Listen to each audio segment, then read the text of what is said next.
Hello and welcome to Rising Clyde, the Scottish Climate Justice Show. I'm Ian Bruce in Glasgow.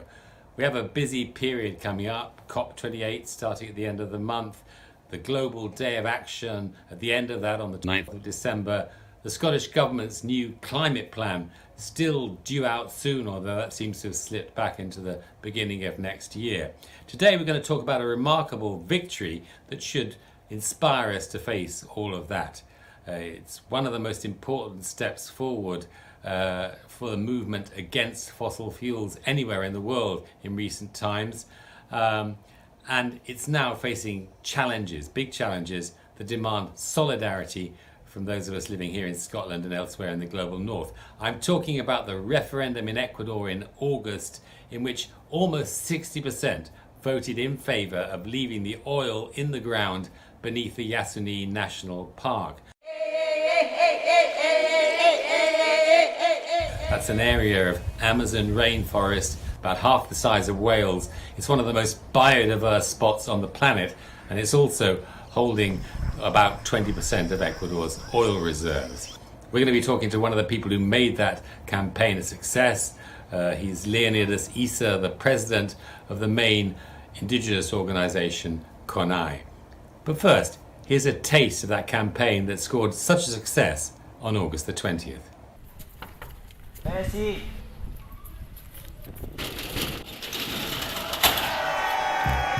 Sí a Yasuní, sí a Yasuní, sí, sí, y punto. Sí a Yasuní, sí, sí a Yasuní, sí a Yasuní, sí, y punto. Sí a Yasuní, sí, sí a Yasuní, sí a Yasuní, sí, sí, y punto. Sí a Yasuní, sí, sí a Yasuní, sí a Yasuní, sí, y punto. Sí, sí, sí, y punto. Sí, sí, sí, y punto. Sí, sí, sí, y punto. Sí, y punto. Sí, y punto. Leonidas, thank you so much for being with us. Now, Leonidas, you were here in Scotland in July at the end of a visit to Europe, where you were promoting that campaign, Yes to Life, Yes to Yasuní, as well as launching your book, Uprising, which is about the two Indigenous-led rebellions, uprisings in 2019 and 2022, which you, of course, were one of the main leaders of. Now, I remember on that trip, when you were here in Scotland, you said several times that the campaign for the Yasuní was, in a sense, a continuation of those two uprisings. So I want to start by asking you, how did the campaign for the Yasuní develop? In what sense was it a continuation of those uprisings in 2019 and 2022? And why was it so successful? Saludos cordiales. Un abrazo a la comunidad internacional. Hello, warmest greetings to our international friends. In fact, the triumph of the referendum on the Yasuní was the continuation of the struggles of 2019 and 2022, because the demands, especially in 2022, also had to do with looking after Mother Earth, looking after the forests and the highland moors. The extractive policies of the current outgoing government was what we were struggling against in 2022. If they want to implement extractive policies, whether oil or mining, there should be prior, free and informed consent, as laid out in the Charter of the United Nations, but also in the Ecuadorian Constitution. Como reza en la Carta de las Naciones Unidas, pero también en la Constitución de la República. Es la continuación del 2022, porque en el acuerdo con el gobierno nacional habíamos... In 2022, the agreement we had with the government was to develop a law to guarantee this prior, free and informed consent. But after a month, the government, instead of fulfilling that agreement, which we had signed, issued a decree. We argued that this was unconstitutional. Él más bien emitió un decreto. Por eso habíamos demandado que es inconstitucional. En el Ecuador no permite... In Ecuador, it's not allowed to regulate human rights or the rights of Mother Earth or collective rights through a decree, only through a law. Por ello, hemos puesto con mucha fuerza. So we pushed for the government of Guillermo Lasso to understand that the agreements reached in the working groups set up after the uprising of 2022 had to be fulfilled, not avoided by using a decree, in this case Decree 754. And we won that case too. Now that decree has been suspended, and we are waiting for a final ruling from the Constitutional Court. Esperando ya de fondo la respuesta de la Corte Constitucional. Por ello me parece importante que no podemos mirar el triunfo en la consulta por el Yasuní, no podemos mirar. So we can't look at the triumph of the Yasuní referendum as a separate issue. It's part of the whole struggle for the rights of our territories, the right to defend Mother Nature, the ecological and climatic conditions of our country, but also to send a powerful message to the world. Climáticas que tiene nuestro país, pero también enviar un mensaje potente a nivel mundial. I want to come back to those topics you just mentioned, but I want to talk a little bit about the visit you made to Europe in July. And I want to ask you, well, actually, let's have a look at a little bit of a video from that visit first.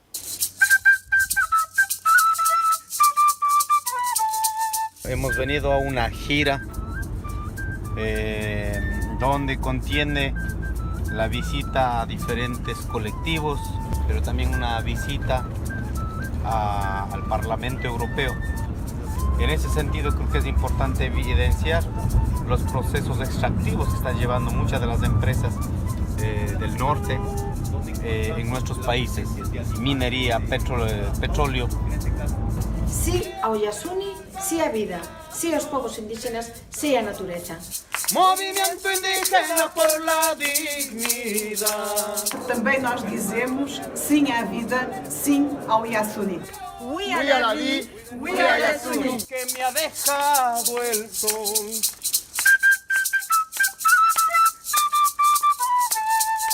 We in the Scottish Trade Union Movement support our Ecuadorian sisters and brothers in their fight for justice, in their fight for equality, in their fight for ecology. We are with you all the way.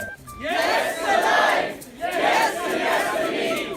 Sí a la vida, sí a Yasuní.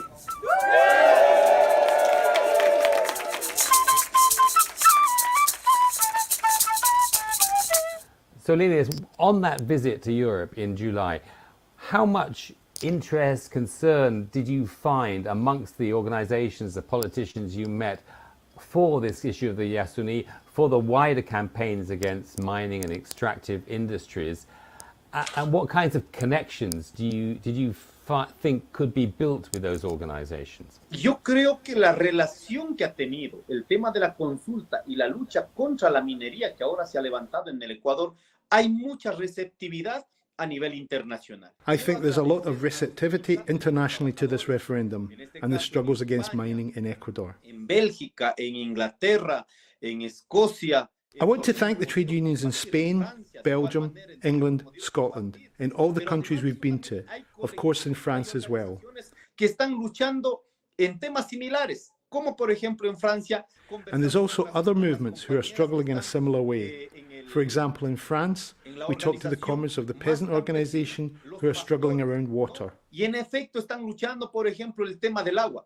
Aquí el tema de la minería lo que tiene que ver es la lucha por la defensa del agua. Here, the issue of mining is also about the defense of water and against privatizations.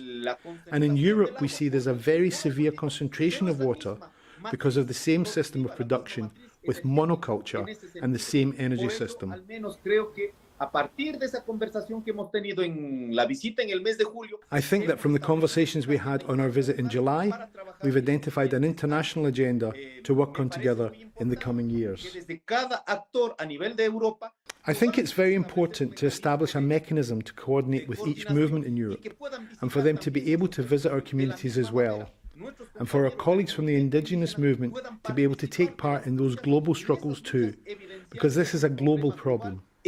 People in Europe are very concerned about the effects of global warming, which of course not only affects the places where oil production and mining are located, the impact is worldwide. Petróleo, las fuentes de minería, sino el efecto es a nivel mundial. And that's why we said during our trip to Europe that it's very important that the central countries, the countries that are taking advantage of the resources of third world countries, must be co-responsible for the global impact. Corresponsabilidad sobre el efecto global que es el cambio de la matriz energética. Pero en ese proceso, lógicamente... In terms of a change in the energy system, they sometimes put forward the idea that it's possible to change the energy system just by using other resources, copper and other elements needed to run an electric system. Para el tema de la electricidad. Por eso, creo, hermanos de la comunidad internacional... So, brothers and sisters internationally, we think it's very important to understand it's a joint problem. It's not just an ecological issue, it's economic too. We think there are very good perspectives for working together internationally in a way that can bring together the demands of the indigenous movement with the demands of the trade unions, the workers, the peasants internationally. Pero también las demandas de los sindicatos, de los trabajadores, de los campesinos a nivel internacional, a nivel global. Since then, Leonidas, of course, since the victory of the Yasuní referendum, Ecuador has elected a new government, a new president, Daniel Noboa. He's young, rich, the heir to a huge banana exporting empire, and he'll be taking office in the coming weeks. And he's already promising an unashamedly neoliberal program of cuts and privatization. Now, he has said he'll respect the Yasuní vote, but he's also said, he hasn't said how and when he'll do that. And he has also said that he will use income from stepping up mining, other kinds of mining in other parts of the Amazon and other regions in order to make up the income lost from the Yasuní. So where does the Yasuní campaign and the anti-extractivist campaign stand now, and what do you think will happen with the new government? Bueno, el nuevo presidente del Ecuador, él también es el beneficiario de la campaña por el Yasuní. Well, the new president of Ecuador also benefited from the Yasuní campaign. He realized a couple of weeks before the elections that there was a tremendous support for the Yasuní issue, crushing support, more than 60%.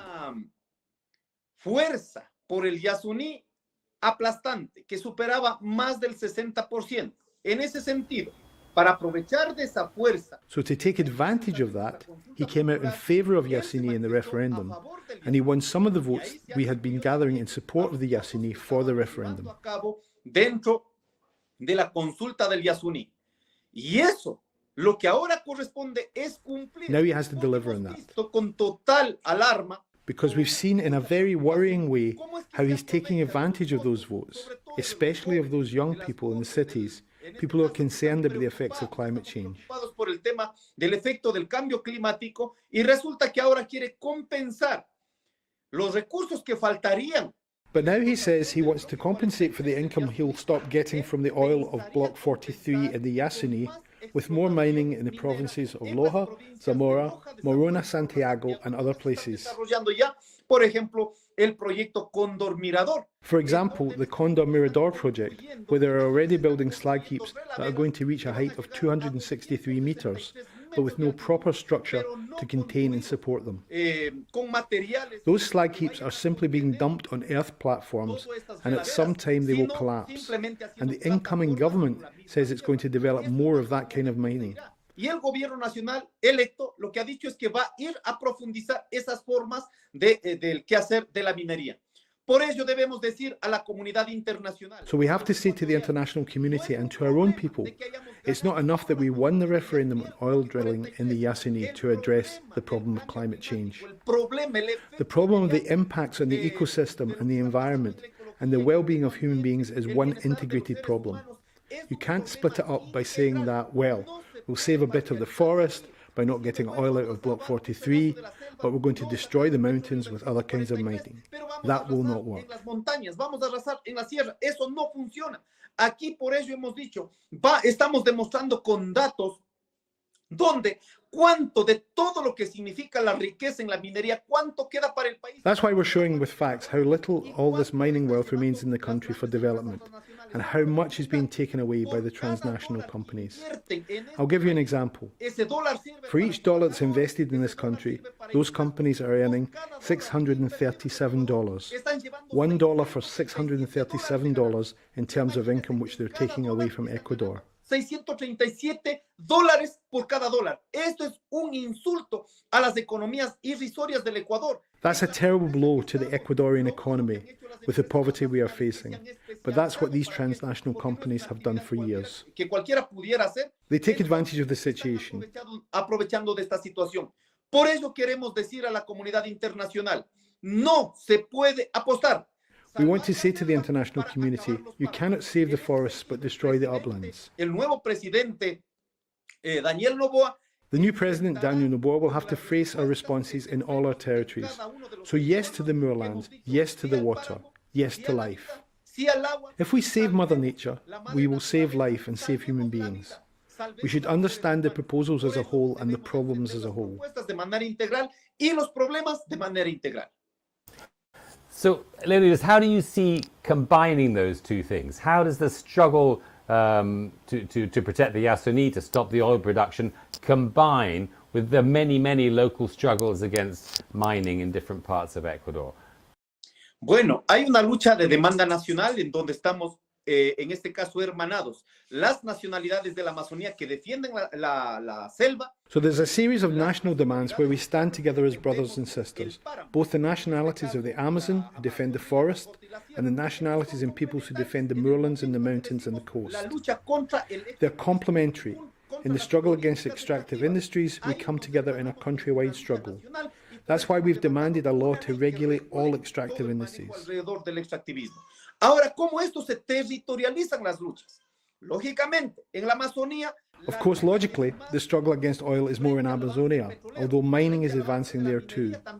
You've only got to look at the province of Napo, where they destroyed the main river that goes past the most important city. ¿No es cierto que pasa esta ciudad más importante en la provincia del Napo? En ese proceso, lo que se ha logrado es evidenciar los problemas territoriales. What we've managed to do is show the local problems caused by the oil drilling, the contamination of the water sources, the contamination of the soil, and the contamination of everything that people consume, which has caused illnesses like cancer and diabetes. It's changed people's eating habits and eroded their cultural habits. Los patrones culturales, un deterioro cultural, todo aquello. Ahora avanzamos a la sierra. En la sierra, lo más jodido es el tema del agua. And when we turn to the highlands, the Sierra, the biggest problem there is water. So that's the struggle in those territories, in the foothills between the mountains and the coast, and between the mountains and the Amazonia. These areas are very delicate ecologically, and there's only a small amount of arable land where you can cultivate crops and rear cattle. Donde se puede hacer agricultura, donde se puede hacer ganadería. Pero además de aquello, si es que desaparece el agua. If the water disappears from those very sensitive areas, then effectively we destroy people's livelihood in those territories. Por ello, a partir de una lucha nacional, la lucha contra el extractivismo, pero visibilizando. So, by showing the specific problems in each sector, in the coast, in the mountains, and in the Amazon, that allows us to undertake a national struggle rooted in each area. Lógicamente enraizado en nuestros territorios que están luchando nuestra gente. Leonidas, you mentioned just before in this interview that it's not possible to think of a transition away from fossil fuels that's simply to the benefit of the North at the cost of the South, which involves, invading and damaging, destroying community lands, indigenous lands, and so forth. So I wonder, if we agree that there does have to be a transition away from fossil fuels, we have to get rid of oil and gas and so forth, how can that be done while still respecting the rights of indigenous peoples and other communities in the South? Bueno, yo creo que hay territorios que no se van a poder hacer minería ni petróleo. Well, I think there are some areas where you won't be able to carry out either mining or oil drilling. not only where indigenous people live, but other sections of the population too. At least in Ecuador, there are areas where it's simply not possible to carry out mining, neither small scale, nor medium scale, nor large scale. If there are areas where you can develop these extractive industries, it has to be on the basis of a rigorous study to ensure that it does not affect the water and it doesn't contaminate the communities or the soil. And in Ecuador, which is a very small country, I think that's almost certainly impossible. Yo le veo tremendamente imposible. Ahora miremos, solo vamos a Europa. ¿Cuánto de los territorios que permiten ecológicamente equilibrar la vida natural? But if we look at Europe, how many of the areas that have a certain ecological balance have mining going on? Why haven't they developed mining in Europe on that scale? Or have they just used up all their minerals? We talked about this with comrades in Europe. Why haven't they developed mining there? There are whole mountains full of minerals. Why haven't they been exploited? Because effectively it would upset the ecological balance in those areas. La ecología, el medio ambiente en esa zona donde hay presencia minera. Entonces, debe haber aquí una conciencia social global. So we have to have a global social awareness. It can't be split up just to favour some territories. We have to understand as human beings we need a common global awareness of this. Ahora, en este tiempo, necesitamos una conciencia social global. El efecto inmediato. The immediate impact of what we do in any part of the world is also El global. efecto también es global. Por ello creo que en este momento la matriz energética para pasar a una matriz de energía limpia. Therefore, I think that to move from one energy system to another, clean energy system, we have to see what's already been taken out of the earth. We have to go back and think about whether those same materials already taken out of Mother Earth, which have already been industrialized, could be the basis of a new system using new scientific methods. Esas puedan ser una matriz donde se pueda seguir de acuerdo a la ciencia, ¿no es cierto?, sosteniendo la matriz energética en el mundo. Pero sacar nuevos procesos, acabar nuevos campos. But developing new processes of extraction, destroying new areas of land, contaminating the land more, that's not a viable perspective. Science now has to be looking at how, without consuming more of Mother Earth's resources, we can guarantee a decent, basic existence for humanity. Para que sostenga las condiciones de la humanidad. Aquí necesitamos la ciencia al servicio de la sociedad. We need science at the service of society and humanity, not science that takes advantage of human thought to concentrate big economic resources in certain countries, and even worse, in the hands of certain individuals around the globe. La madre tierra ya ha consumido. Mother Earth has already seen 3 times its capacity for resources consumed. It's impossible to sustain that kind of production. Por ello creemos importante en la discusión que ahora se tiene, no puede ir. Simplemente vamos a pasar a una matriz energética limpia. Therefore, we think it's important now to understand that we can't just go from an oil-based energy system to a clean energy system based on wind and other mineral products while using the same quantity of resources as in the oil-based system. Similares a lo que ha significado sacar el petróleo. Las montañas, exactamente lo mismo, juegan un papel. Mountains play a fundamental role in the world, as do the river basins and the forests. So we shouldn't be taken in by this propaganda about clean energies without understanding what it means. Si no estamos conscientes de lo que están diciendo. Faced with the plans put forward by capitalism, we are going to defend our territories and defend life. Vamos a defender la vida. And I suppose that goes back to what you said right at the beginning about prior and free consultation, that the communities themselves have to control this process. Is that right? Totalmente de acuerdo, y debe entenderse que la consulta previa, libre e informada no es un mecanismo. I completely agree, and we have to be clear that prior, free and informed consent is not just a formality to be observed, because that's what many states have done. Governments say, oh well, we've carried out a prior consultation, but it's just a formality, and then they continue exploiting the mines and the oil. Minería o petróleo. Aquí la consulta previa, libre e informada como demanda. Prior, free and informed consent is stipulated by the United Nations, means that if people in a territory where the consultation is carried out with reliable information and without lies, if they say no, then that has to be binding. And then the state, the transnational companies, all of them have to respect that no. Si luego de socializar, luego de conversar, la gente mirando los beneficios de contaminación y a partir de la contaminación. If after people have talked it through and shared all the information, they decide that there's still a benefit in terms of development for their territory, and they say yes, then that has to be binding too. But it can't just be a formality. Un formalismo para cumplir, pero luego de que la gente diga no, igual imponen desde la lógica del Estado y de las empresas privadas transnacionales, como hemos visto en nuestros territorios en estos tiempos. Es más, la consulta previa. And we've seen that prior consultation is being used sometimes as a kind of carrot offered to the communities. Like it's Christmas and you give out a bag of sweets, get people to sign here and then say, that was the consultation. Even though the people have never really discussed in any depth what would happen to their area or what benefits might come to their communities. Lo que va a suceder en sus territorios y jamás ha discutido los beneficios que van a significar en sus territorios en caso de darla. Por ello, nosotros demandamos. That's why we're demanding prior, informed and free consultation where what the community says has to be binding. De manera vinculante. One other specific question, Leonidas, that's related to this I wanted to ask you is the question of subsidies. Now, a lot of people in the climate movement internationally say, no, we have to get rid of fossil fuel subsidies and so on and so forth. And the argument is understandable. But in the case of Ecuador, what is, you can't just get rid of the subsidies in the case of indigenous communities, for example, who rely on fuel at a certain price to get their products to market and so on and so forth. So what is CONAIE's policy on subsidies? Because I think that may be one of the points of conflict with the the new government of Daniel Noboa, I understand. Bueno, debemos entender en materia económica, en el Ecuador. Well, we should understand that in the Ecuadorian economy, the prices of fuel affect all production. ¿Qué significa esto?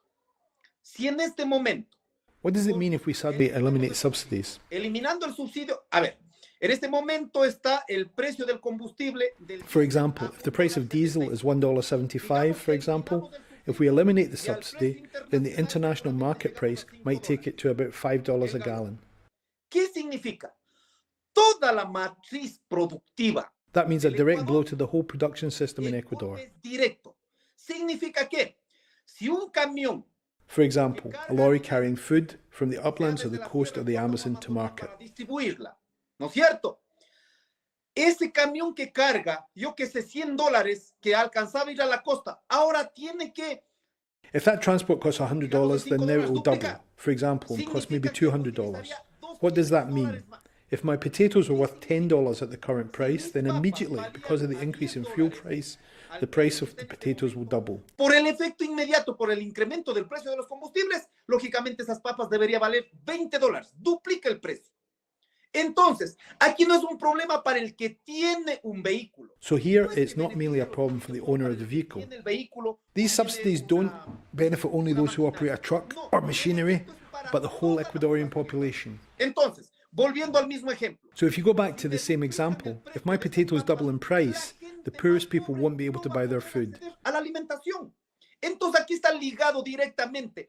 And the immediate effect will be on poverty, which hasn't been resolved, where already more than 2 million people in Ecuador cannot eat regularly 3 times a day.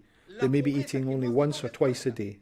Más de 2 millones de personas en el Ecuador no pueden alimentarse establemente 3 veces al día. Apenas han comido 2 veces o a veces 1 vez al día. 2 millones de personas. Y si es que incrementa el precio. If the cost of basic food increases, what's going to happen to those 2 million people who can't currently eat enough? Certainly they will not have access even to the minimum conditions of life. Seguramente esa gente no va a tener mayor acceso a la alimentación. That's why the international community has to understand that the question of subsidies is not a problem just for those who are using transport or using machinery. It has a direct impact on the poorest communities in our country. En nuestro país, por la cual en el 2005... Imagine, right back in 2005, there was a plan to deal with this. But 18 years later, we still haven't got over that form of dependency. Pero no se ha resuelto salir de esta dependencia. ¿Qué se había dicho? Aquí se tiene que mirar con objetividad. So we have to look at what objectively will be the policy of compensation for the poorest sectors. Más empobrecidos. Por ejemplo, en las mesas de diálogo que llevamos... In the working groups set up with the Lasso government after the big strike last year, there were 8 points, including some of the most important ones that remained unresolved. The first of those was the elimination of subsidies for those people who have been taking advantage of them for the last 17 years, like the big prawn producers and the industrial fishing and tuna companies. Those 3 sectors alone consume $1.25 billion in subsidised fuel. So we wanted to see if those sectors, which are important parts of the Ecuadorian economy, could stop using the Ecuadorian people's money through those subsidies. And the money we got back from them could then be passed to the poorest sectors to compensate them. But after a year, we have made no progress in that. You know why? Because there are powerful economic sectors in our country who go on and on about how they want a free market and neoliberal policies, while their own wealth depends on subsidies paid by all the Ecuadorian people. So we proposed 3 or 4 initiatives. We said, let's start by focusing the subsidies. But they don't want to move forward on that because they know many of their own benefits depend on that, on them using the resources of the whole Ecuadorian people. We have to understand that you can't just eliminate subsidies in Ecuador because we haven't overcome structural poverty for the majority of the population, of the indigenous communities and other popular sectors. If that's not overcome, then when you increase the cost of fuel, everything goes up, food goes up, and it's impossible for the poorest people to pay. But there are sectors that can pay. If they don't have access to public health care, they can pay for a clinic, they can pay for a private hospital, no problem. There are people in Ecuador who are well off and taking advantage of such policies.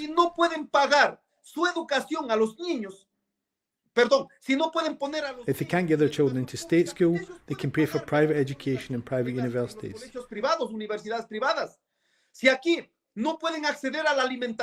If they can't get hold of food from peasant producers, no problem, they'll import it. But that's not true for the majority, who don't have access to even the most basic things. So the question of subsidies is linked to structural poverty, and it could just provoke worse chaos and worse poverty. Turning to the current situation, Leonidas, how do you see these struggles around subsidies, but in general, the struggles of all the demands of the indigenous movement and the popular movement? How do you see that developing in the coming month, the first half of next year? What do you see as the immediate future? Bueno, nosotros ya hemos posesionado nuestras demandas. Well, we've put forward our demands, the same demands that weren't resolved before and that were left hanging by the outgoing president. Bajo la tutela del presidente de la República saliente y que en esos debates incluso... And in those talks, the economic powers that are now defending the incoming government also put forward their proposals. Sostuvieron sus propuestas. Entonces, por ello ha habido una avalancha. Now there's been an avalanche of criticism against the indigenous movement, with people saying, well, the president-elect hasn't even taken office yet, and yet CONAIE already has its 15 demands. We have said that in a democracy that, like ours, is tremendously violent, if you can call it a democracy at all, we recognise that there is a new government, but they also have to recognise there is a whole series of unresolved structural demands. They won't be resolved in the year and a half that this new government will have, but we have to ensure at least the minimum conditions to give people some relief. That's what we've argued, and why we're very concerned that some sectors, instead of moving forward with these proposals that we've been discussing with previous governments, have begun to quibble over this text or that, and not about reality. The reality shows that we have a terrible situation of insecurity. a reality dominated by the drug gangs. And who's connected to that? It's the same big, powerful economic groups who benefited from the policies in the past. So we have 4 points that we have put forward most forcefully to the incoming government. Firstly, the issue of extractive industries on land that's environmentally sensitive, on indigenous land or land where peasant production is concentrated. There must be none of that there. This has to be clear to the incoming president.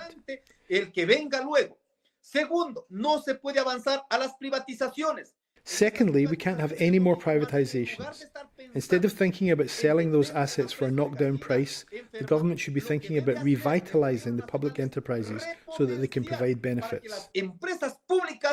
Den beneficio a partir de la repotenciación de estas iniciativas. Tercer tema que hemos dicho. The third theme we'll put forward is that it's not acceptable to privatise the social security system in Ecuador that depends on the contribution of the workers. The workers' funds have been manipulated by previous governments, but now they must be accountable, and we cannot have any more privatisation. The fourth theme we've put forward very responsibly to the government is the need for a policy of debt relief. More than 2 million families in Ecuador depend on credit, whether from private banks or public banks or cooperative banks. If these are to remain afloat, there has to be a policy of debt relief so that people can continue to pay, but in terms they can manage, not by over-exploiting people and even confiscating their goods if they can't pay.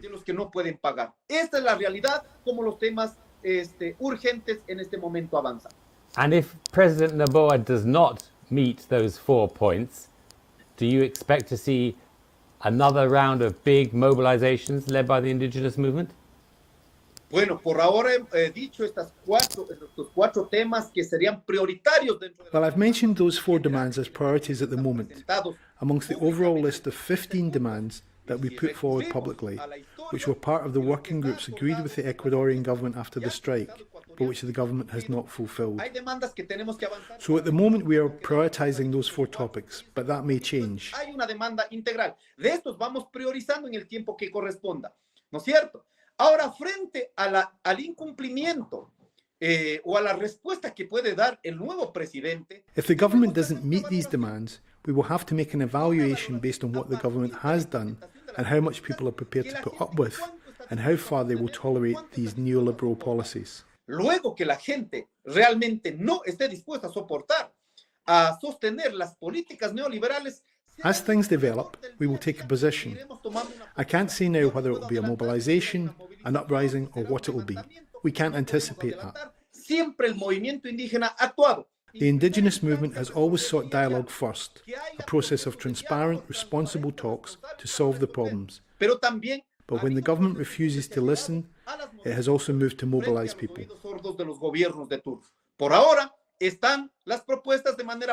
For the moment, our proposals and demands are public, and we've listened to the public responses so far, where they are trying to divide us. But they shouldn't think they can do the same as previous governments have tried to do.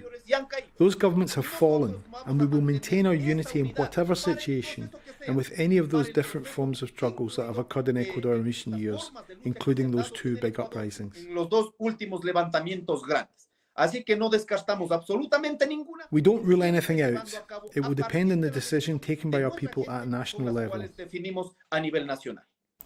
And do you think it will be possible to overcome those divisions that have affected the indigenous movement, the social movement, the left in Ecuador in recent times? Es posible, es una necesidad urgente. It's possible, it's necessary, it's urgent. And in fact, if we don't overcome this bipolar opposition, which the right has managed to instill, they are the only ones who benefit. The popular classes, the poor in Ecuador, will continue to suffer from the neoliberal policies. It's not a question of, I defend this position and you defend that one. No, it's a question of concrete reality. We need to address the problems of the majority of Ecuadorian people. Otherwise, we will remain trapped in this idea that the right has taken advantage of, this idea of being for or against the previous president, Rafael Correa. The only people who benefit from that are the right. They've managed to instill a right-wing ideology in some of the poorest sections in Ecuador, in some of the grassroots of the indigenous movement and other popular movements as well. And it's shameful when we see some movements and parties who claim to be of the left, but who campaign alongside President Lasso or alongside the incoming President Noboa. They don't say, oh no, we were wrong, we made a mistake. Because what we need now is an integrated proposal where people are prepared to put forward and defend their demands. There is a really urgent need for unity amongst all sectors of the peoples: whites, mestizos, indigenous people, Afro-descendants, and all the different identities, but always firmly located on the side of the people, because it's the people who are the majority and who feel the most negative effects of the implementation of neoliberal policies by all the recent governments.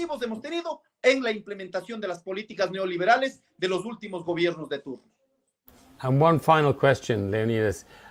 What concrete tasks are you proposing or asking your international partners, organizations, trade unions around the world to do to support your struggles in Ecuador? Well, first of all, I want to recognize the efforts that were made during our visit. The outstanding task now is to coordinate internationally, so that it's not just a few leaders in Ecuador, but we have a real international network to communicate the voices of the real concrete struggles.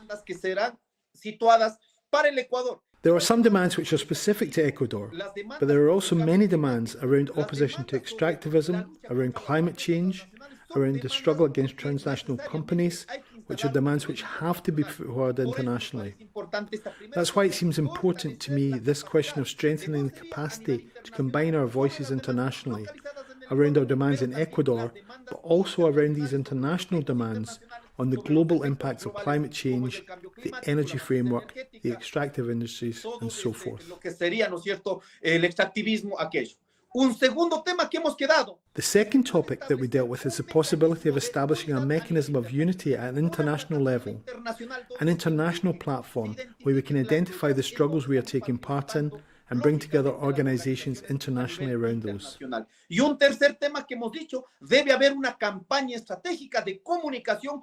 And the third theme was that there should be a strategic campaign in the area of communications, where we can share communications and messages from local communities, not only across Ecuador and Latin America, but in countries across the world. I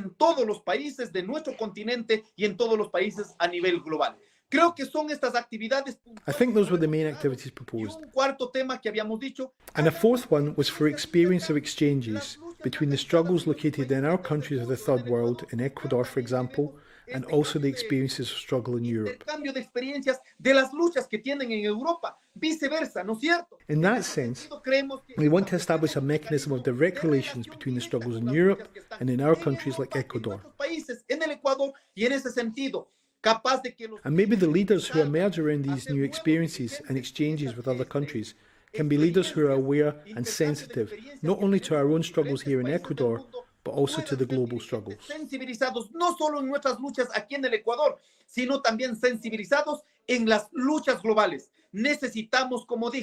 As I've said, we need people, individuals and collective groups with a global social awareness. We can't remain trapped in partial struggles the whole time. These are, of course, very important in themselves. But those struggles will be much more effective when we can globalize the awareness. Thank you so much, Leonidas. Muchísimas gracias, Leonidas. It's been a really fascinating conversation, full of things to think about and lessons to learn for us in the north, and to try and develop those with yourselves in Ecuador and other parts of the global south. Thank you very much. I'm afraid we've come to the end of this edition of Rising Clyde. I'm Ian Bruce in Glasgow. Until next time, thank you very much.